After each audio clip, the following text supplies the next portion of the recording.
Face au nazisme, qui a cherché à rayer le peuple juif de l'histoire des hommes et à effacer toute trace de crimes perpétrés, face à ceux qui, aujourd'hui encore, nient les faits, la France s'honore, aujourd'hui, de graver de manière indélébile dans la pierre de son histoire nationale cette page de lumière dans la nuit de la Shoah.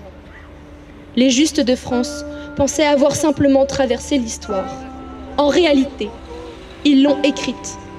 De toutes les voix de la guerre, leur voix était celle que l'on entendait le moins, à peine un murmure qu'il fallait souvent solliciter. Il était temps que nous les entendions. Il était temps que nous leur exprimions notre reconnaissance. Pour nous, qui demeurons hantés par le souvenir de nos proches disparus en fumée, demeurés sans sépulture, pour tous ceux qui veulent un monde meilleur, plus juste et plus fraternel, débarrassés du poison de l'antisémitisme, du racisme et de la haine. Ces murs résonneront désormais et à jamais de l'écho de nos voix, vous les justes de France, qui nous donnez des raisons d'espérer. Merci.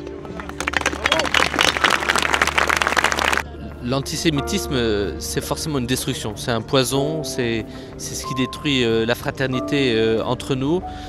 On ne peut pas laisser passer l'antisémitisme d'aucune sorte, quel qu'il soit, quelle que soit sa forme.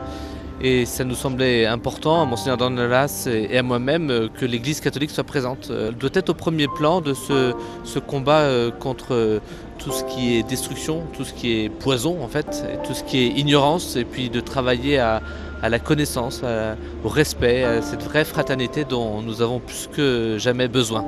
C'est toujours plus facile hein, de généraliser, de ridiculiser, d'enfermer dans un cliché, quelle que soit d'ailleurs la personne. Alors là, ce sont les juifs et de manière profondément injuste, et donc avec des visions toujours d'abord en partie réductrices et en partie faussées. Je pense que tout amalgame, même en disant l'antisémitisme c'est la même chose que l'antisionisme ou la même chose que l'anti-Israël, on a besoin de savoir distinguer les choses. L'antisémitisme c'est une vraie plaie qui parcourt les siècles et contre lesquels on doit lutter. L'antisionisme ça peut être aussi vraiment quelque chose de profondément destructeur. On doit pouvoir aussi tout en dénonçant ces maux et ces destructions, pouvoir dire aussi que tel ou tel choix politique est juste et que tel ou tel choix politique n'est pas juste. Donc on doit pouvoir garder cette liberté et de savoir justement, pour la vérité, pour la juste connaissance, savoir distinguer les choses et prendre le bon vocabulaire.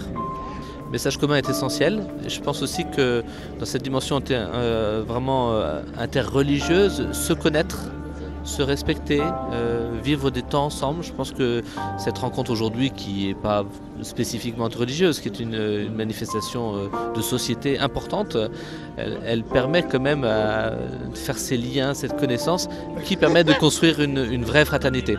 Donc la connaissance des autres religions, le respect des autres religions, en fait, de cette recherche de Dieu qui est dans le cœur des autres qu'on doit pouvoir vraiment respecter et permettre de se développer.